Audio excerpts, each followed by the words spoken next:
Et pendant qu'elle était dans un état d'inconscience, pendant qu'elle était dans un état où la vigilance n'était plus là, elle a commencé à tourner et jusqu'à écraser son propre enfant. C'est que, pasteur, qu'est-ce que tu veux nous dire? C'est que nous comprenons que le sommeil spirituel peut te faire perdre beaucoup de bénédictions dans ta vie. Dieu nous bénit. Mais lorsque nous tombons dans le sommeil spirituel, c'est à ce moment-là que nous détruisons nos propres bénédictions. Cette femme avait été bénie, mais lorsqu'elle est tombée dans un profond sommeil, elle a tué sa propre bénédiction. Ce n'est pas quelqu'un qui l'avait poussé à tuer, mais son état d'inconscience, son état de sommeil l'avait transformé en un instrument de la mort. C'est que nous comprenons que dans notre vie, en tant qu'enfant de Dieu, certaines choses sont détruites dans notre vie. Ce ne sont pas les diables, ce n'est pas le voisin, ce ne sont pas qui que ce soit, mais ton état d'inconscience spirituelle peut t'amener à détruire ta propre bénédiction. C'est que nous comprenons que le sommeil spirituel dans la vie d'un enfant de Dieu, ce n'est pas une bonne chose. Les sommeils spirituels peuvent nous faire perdre nos propres bénédictions. La première de femme, lorsqu'elle avait perdu son enfant, qu'est-ce que je peux faire? C'était la nuit. Elle était tellement maligne, qu'est-ce qu'elle a fait? Elle a vu que elle s'était réveillée, elle a vu que son bébé était mort. Son amie dormait à côté d'elle. Elle aussi, elle était dans un état de sommeil. Elle a détruit son propre enfant quand elle était dans un état de sommeil. Mais elle a vu que j'ai perdu quelque chose pendant que je suis dans un état de sommeil. Qu'est-ce que je peux faire maintenant? Elle est allée voir son ami qui était à côté. Elle a pris son bébé qui était mort. Il l'a remplacé à la place de son ami. Elle a pris le bébé de l'autre et l'a mis à son côté. Et elle est rentrée dormir comme si rien n'était.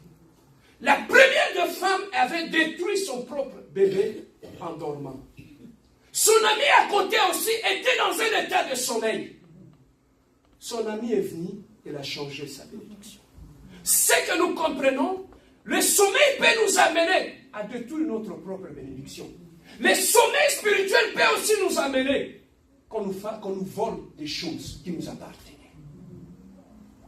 Bien aimé, il y a beaucoup de choses que le diable a volées dans ta vie. Lorsque tu étais dans un état de sommeil spirituel. Le sommeil spirituel nous fait perdre. Voilà pourquoi la Bible nous dit, veillez et priez, car vous ne savez pas. Mais pourquoi Dieu nous demande de veiller, d'être en état de veille? Un état de veille, c'est que tu es dans un état de conscience. Tu ne dors pas. Mais c'est ce que la Bible nous demande. Veiller. Lorsque la Bible nous demande de veiller, il ne parle pas du sommeil que tu dors la nuit quand tu dors. Il parle du sommeil spirituel. Il dit veiller. Parce que le diable rote. Il cherche à voler et à chercher à détruire. Ces deux femmes partageaient la même maison. Mais pourquoi l'incident ne s'était pas passé le jour?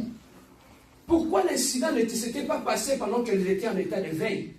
L'incident s'est produit lorsque les deux femmes dormaient. L'une a tué, l'autre s'est fait voler sa bénédiction. Pendant qu'elles étaient dans un état de sommeil spirituel. Pasteur Serge, tu nous parles de sommeil spirituel, c'est bien. Mais comment un enfant de Dieu peut-il tomber dans un état de sommeil spirituel? Quelles sont les causes qui nous amènent à tomber dans le sommeil spirituel? La Bible dit, les paroles ça, les écrits, les paroles s'envolent. Même le monde nous dit, les paroles s'envolent, les écrits des mains. Alors, ici, nous voulons comprendre qu'est-ce qui peut faire en sorte qu'un chrétien qui est dans une église, qui prie, qui sert Dieu, qui était normal, puisse tomber dans un état de sommeil spirituel. Quelles sont les causes? Mais parmi les causes qui peuvent faire en sorte que nous puissions tomber dans une sorte de sommeil spirituel, ça peut être les déceptions de la vie. Je peux être dans une église, je prie, et subitement, j'ai perdu mon travail. En perdant le travail, ça peut me déconnecter de la vie spirituelle. Ça peut me déconnecter de ma vie de prière. Ça peut me déconnecter de la méditation de la parole. Et lorsque je me déconnecte de la parole de Dieu, lorsque je me déconnecte de la vie de prière, automatiquement, je commence à somnoler. Amen, hein? Amen. Je commence à somnoler. Bien aimé, lorsque nous prenons la nature, quand est-ce que les gens somnolent de fois? C'est lorsqu'on n'est plus en activité.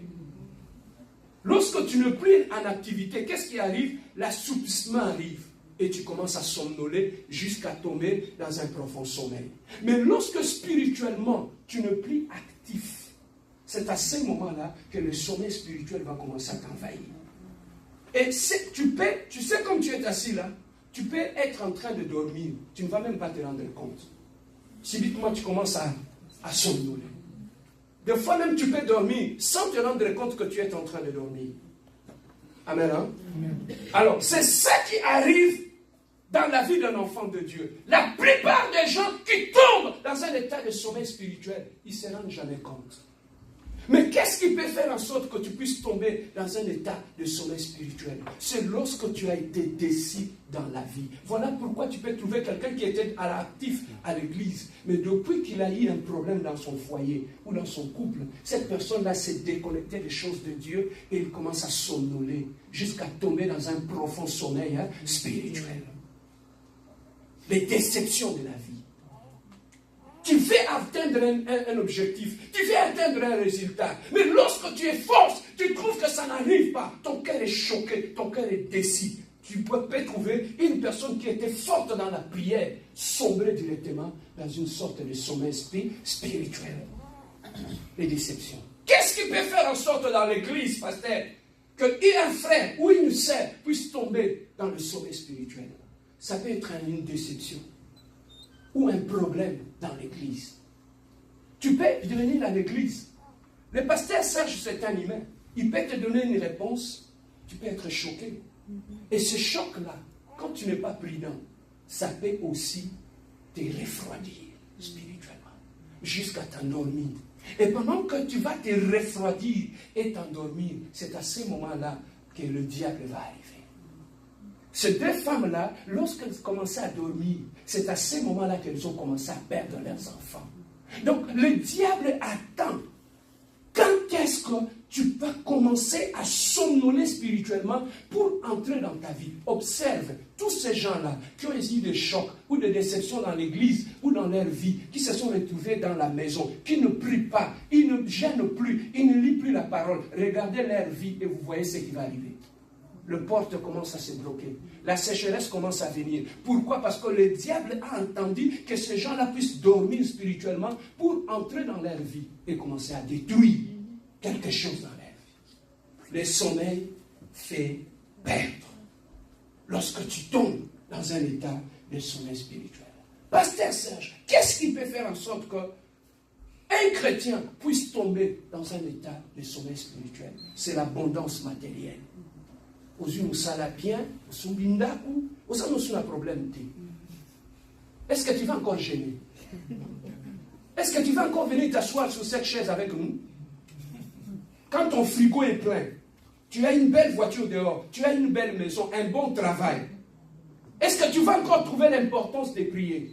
L'abondance matérielle peut t'amener dans un état de sommeil spirituel.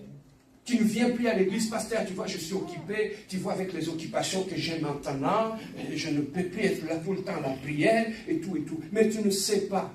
Tu as eu un bon travail, tu as eu la maison, tu as tout eu. Tu n'as plus besoin d'être là, dans la présence de Dieu. Et à force de t'éloigner de l'église, petit à petit, le sommeil va commencer à t'envahir. Tu vas commencer à sommeiller.